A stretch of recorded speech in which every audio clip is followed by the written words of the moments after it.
স্বীকার করেছে, শরীর থেকে চামড়া আলাদা করে দিয়েছে, হাড্ডির থেকে গোশত সরাইয়া ফেলেছে, মায়ের সামনে জেল গেটে সন্তানকে নির্যাতন করেছে, 1 মিনিটের জন্য সত্য থেকে বিচ্যুত হয়ে যান নাই। ইমামে আহমদ ইবনে হাম্বল এত বড় বুজুর্গ আলেমের নাম, যিনি আল্লাহর রাসূলকে 99 বারের বেশি স্বপ্নে দেখেছেন। ইমামে আহমদ ইবনে হাম্বল এত বড় বুজুর্গ আলেমের নাম। এই পৃথিবীতে সব থেকে বড় হাদিসের কিতাব যেগুলা, যার মধ্যে অন্যতম, যার নাম মুসনদ ইমামে আহমদ ইবনে হাম্বল। 40,000-এর বেশি যে কিতাবে হাদিস আছে, এই কিতাবটাও সংকলন করেছেন ইমামে আহমদ ইবনে হাম্বল। তার জিন্দেগি থেকে ছোট করে কয়েক মিনিটে শোনায়া দেই। এই ইমামে আহমদ ইবনে হাম্বল রাহমাতুল্লাহি আলাইহি দ্বীনের দাওয়াত দিতেন, হাদিস সংগ্রহ করতেন। একদিন দ্বীনের দাওয়াত দেওয়ার জন্য, হাদিস সংগ্রহ করার জন্য ঘর থেকে বের হলেন। কথাগুলো মনোযোগ দিয়ে শোনেন। দীর্ঘ পথ পাড়ি দিয়ে অনেক দূর পর্যন্ত চলে গেলেন। কনকনে শীতের রাত্র, অন্ধকার রাত, বুড়া মানুষ, ঠান্ডার কোনো কাপড় তার সঙ্গে নেই, হাতে লাঠি। এত দূর পর্যন্ত গিয়েছেন, মাগরিবের সময় হয়ে যায়। চিন্তা করলেন এই মুহূর্তে তিনি যদি সফর করে আবার নিজের গ্রামে আসতে চান, সারা রাত শেষ হয়ে যাবে রাস্তায়, অন্ধকার রাস্তায় তিনি আসতে পারবেন না। এই জন্য সিদ্ধান্ত নিলেন তিনি এলাকার যে মসজিদ পাবেন ওই মসজিদে মাগরিবের সালাত পড়বেন। মাগরিবের সালাত পড়ে ওই মসজিদে ইশার সালাত পড়বেন। ইশার সালাত থেকে ফজর পর্যন্ত মসজিদে আল্লাহর নামে জিকির করে কাটায়া দিবেন। ফজরের সালাত পড়ে একটু সূর্য উঠে গেলে, রিমঝিম যখন মিষ্টি রোদ উঠে যাবে, ওই সময় তিনি বাড়িতে পৌঁছে যাবেন। এই কথা চিন্তা করে ইমামে আহমদ ইবনে হাম্বল রাহমাতুল্লাহি আলাইহি একটা মসজিদের ভিতরে মাগরিবের সালাত আদায় করেছেন। ওই মসজিদে মাগরিবের সালাত পড়ে তিনি জিকির তাসবিহ করতে লাগলেন। ইশার সময় হয়ে গেলে, সংক্ষেপ করে বলি, ইশার সালাত তিনি আদায় করলেন। ইশার সালাত পড়ে মসজিদের সকল মুসল্লিরা চলে গিয়েছে। একজন মুরব্বী অপরিচিত যায় না, মসজিদের কর্নারে বসে আল্লাহর নামের জিকির আর তেলাওয়াত শুরু করে দিয়েছে। মসজিদের স্টাফ অথবা মসজিদের মুসল্লি এসে কেউ বলছে, আঙ্কেল আপনাকে চিনি না, জানি না, আপনি এখানে একা একা বসে কি করেন? নিশ্চয় আপনি আমাদের এলাকার না, আপনি এখান থেকে চলে যান, আমি মসজিদের গেট লাগিয়ে দিতে হবে। ইমামে আহমদ ইবনে হাম্বল বলছেন, বাবারে, আমি একজন পথিক মুসাফির, আমার বাড়ি কিন্তু এলাকায় না, আমি রাত কোথায় যাব? কেউ তো আমারে চিনে না, আমি সারা রাত আল্লাহর ঘরে কাটাইয়া দিতে চাই, ফজরের সালাতের সময় হয়ে গেলে নামাজ পড়ে চলে যাব। যুবক বলছে, অপরিচিত কাউকে গভীর রাত্রে আমাদের মসজিদে থাকবার পারমিশন নাই। এক পর্যায়ে আল্লাহর ওলি ইমামে আহমদ ইবনে হাম্বলকে মসজিদ থেকে বের করে দিয়েছে। আল্লাহর ওলি মসজিদ থেকে বের হয়ে চলে গেলেন। একটা বারের জন্য নিজের পরিচয় ওপেন করলেন না, নিজের পরিচয় দিলেন না। তিনি যদি একবার বলতেন আমি ইমামে আহমদ ইবনে হাম্বল, তাহলে এলাকার লোক তাকে বের করে দেওয়া তো দূরের কথা, পুরা এলাকাবাসী তার খিদমতে লেগে যাইত, হাদিয়া নিয়া তোফা নিয়ে সারা রাত তার খিদমতে মানুষ কাটাইয়া দিত। একটা বারের জন্য নিজের পরিচয় দিলেন না, নিজেকে ছোট করে ফেললেন। এই জন্য আল্লাহ তাআলা তাদেরকে জমিনে বড় বানাইয়া দিলেন।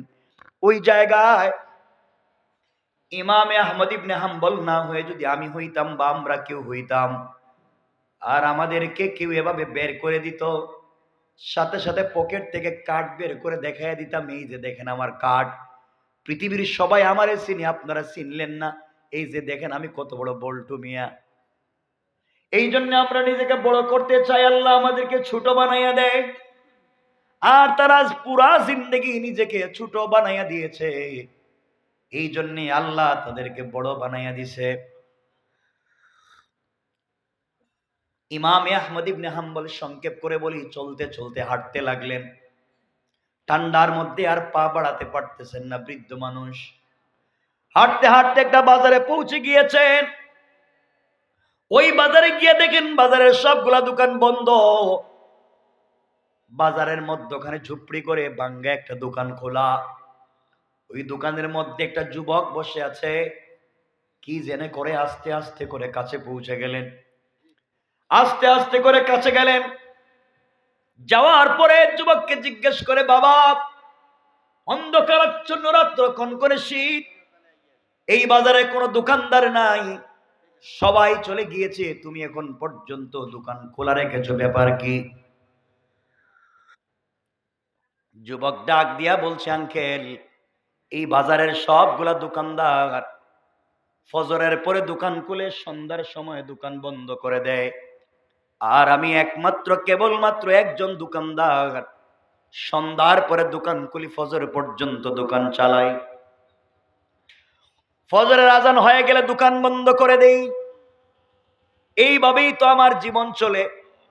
30টা বছর থেকে এখানে দোকানদারি করি, 20 বছর বয়সে দোকান শুরু করেছি। কি রে, তোমার সাউন্ড কি হলো?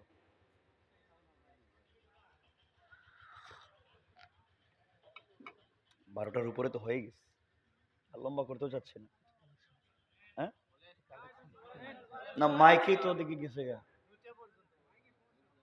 না, আর বলতামই না এই কথা। আর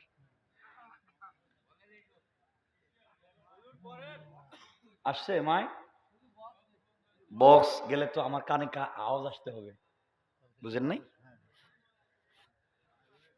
কষ্ট হচ্ছে আপনাদের, কিন্তু আমার হইতেছে এখন। না, আমি তো শেষ করতেই শুরু করছি, শেষ করার জন্যই তো শুরু করছিলাম। আমি আর কথা বাড়াতে চাই না, একটা চমৎকার আলোচনা নিয়ে আসছিলাম। যদি কেউ আস্তাগফিরুল্লাহ পড়ে, ওখান থেকে আমরা জানবো দুনিয়ায় 5টা পুরস্কার, আর মরে গেলে বিনা হিসাবে জান্নাত। 5টা পুরস্কারের কথা বলতাম, আমি আর জামুই নেই কোথায়।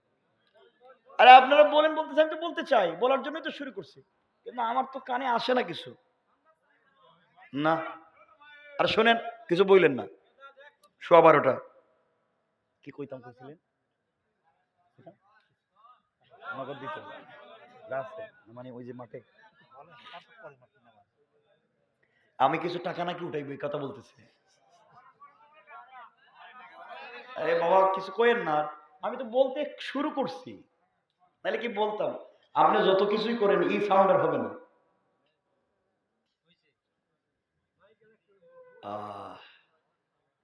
বসেন। আল্লাহু আকবার। না ভাই, রাত্র বেশি হয়ে গেলে আপনারা উঠে যাবেন। হ্যাঁ হ্যাঁ, কি কয়, আমি চাচ্ছি যত তাড়াতাড়ি জান বাঁচাইতে, আর পারতেছি না। উঠবেন না তো? হাত তুলে দেখান, এই যে নারে তাকবীর। এই আওয়াজ হইলে এখনই ওয়াজ রাখা দিই, আরো জোরে কোন নারে তাকবীর, নারে তাকবীর। হাত নামান। এই যে মুরব্বী, সাদার কালো, এই যে কিতাব, হ্যাঁ উঠছেন কেন? প্রস্রাব না সিগারেট খাইবেন? এত বাস করলাম সিগারেট না খাওয়ার। আচ্ছা যাক, মুরব্বী অসুস্থ হইতে পারে, কিন্তু ওই যে আরেকজন উঠে গেছে গা, পকেটে হাত দিয়া দূরে যাবে। আমার চাইতে তো দূরে কেউ এখানে নাই।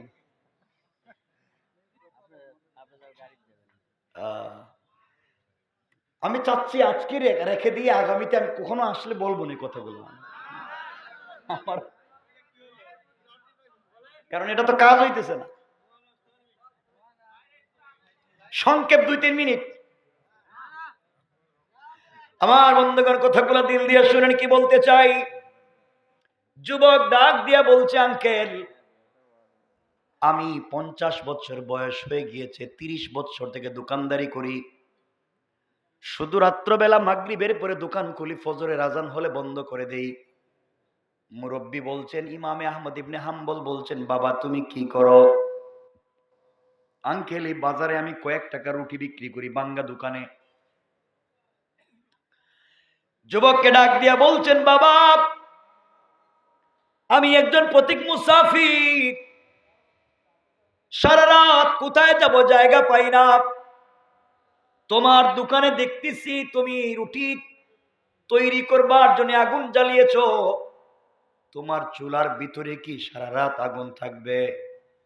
যুবক বলছে, আঙ্কেল সারা রাত আমার দোকানে আগুন থাকবে।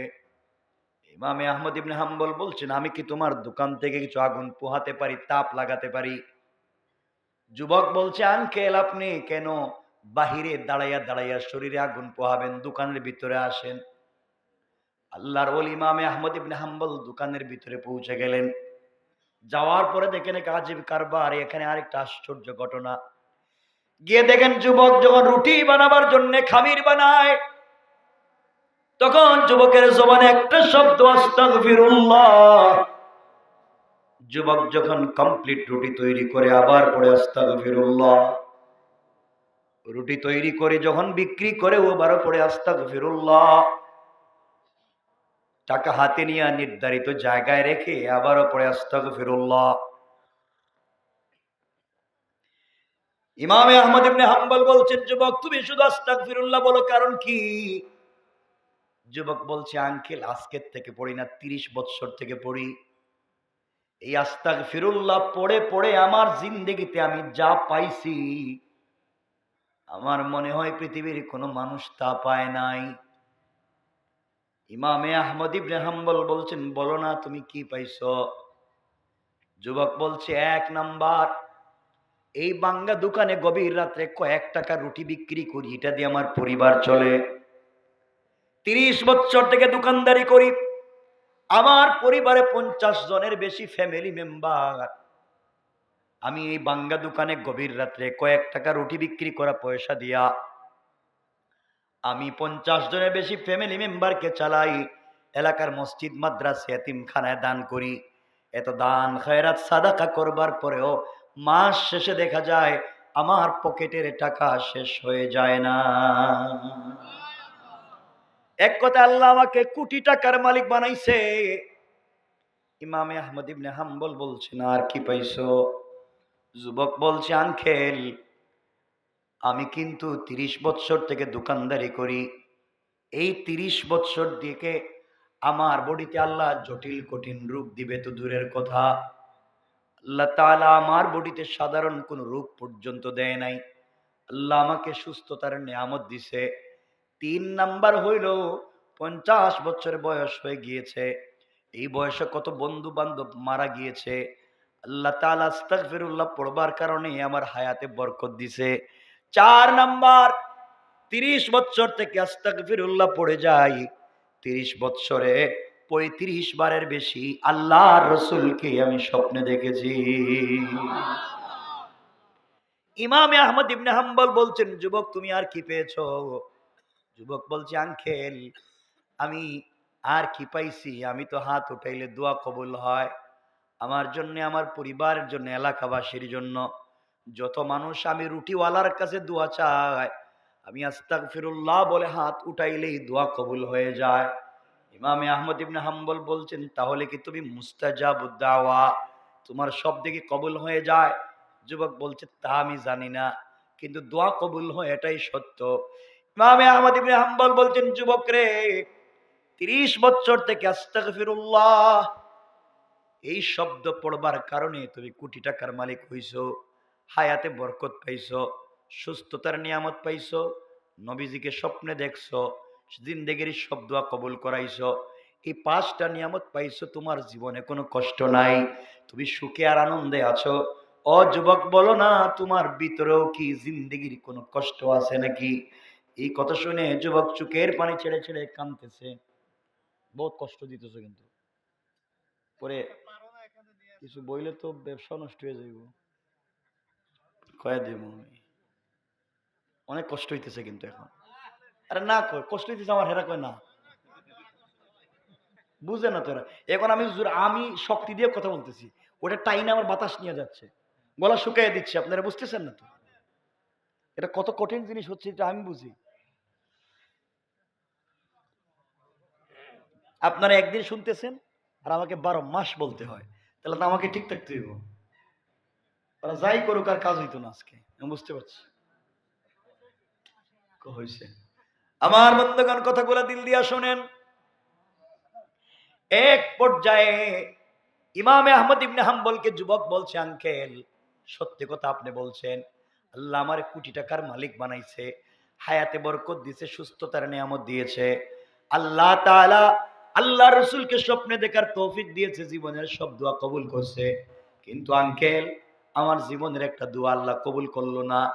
আমি 30টা বছর থেকে দোয়া করি, আজকেও 3-4 বার দোয়া করছি, সব দোয়া কবুল করে, ছোট্ট একটা দোয়া কবুল করে না। না জানি কোন দিন মইরা যাই, কেন জানি আমার মনের ব্যথায় দোয়াটা কবুল হইল না। ইমামে আহমদ ইবনে হাম্বল বলেন, কোন দোয়া কবুল হয় নাই? যুবক বলছে, আঙ্কেল এতদিন থেকে আল্লাহর কাছে প্রতিদিন 4-5 বার দোয়া করি, আল্লাহ শুনছি জমানার সব থেকে বড় আলেম যার নাম ইমামে আহমদ ইবনে হাম্বল, আমি তাকে একটা নজর দেখতে চাই, তার খিদমতে যেতে চাই, তার কাছ থেকে দোয়া নিতে চাই, এত দোয়া করি, আল্লাহ কিন্তু আমার এই দোয়ারে কবুল করে না।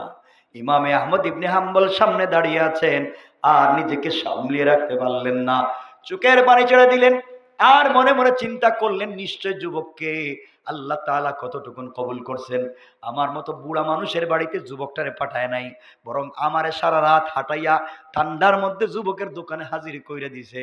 আরে আমার চাইতে তো রুটিওয়ালা আল্লাহর কাছে আস্তাগফিরুল্লাহ বলে মাকবুল হয়ে গিয়েছে। তিনি বলছেন, যুবক রে, তুমি ইমামে আহমদ ইবনে হাম্বলকে দেখতে চাও, আল্লাহ তাআলা আজকে ইমামে আহমদ ইবনে হাম্বলকে হাঁটাইয়া সারাদিন সফর করাইয়া ঠান্ডার মধ্যে ঘুরাইয়া ঘুরাইয়া কিছুক্ষণ আগে তোমার দোকানের সামনে দাঁড় করাইয়া এই মুহূর্তে যে মুরব্বী লোকটা তোমার সামনে দাঁড়াইয়া কথা বলে, আমি আর কেউ না, আমি হলাম সেই ইমামে আহমদ ইবনে হাম্বল।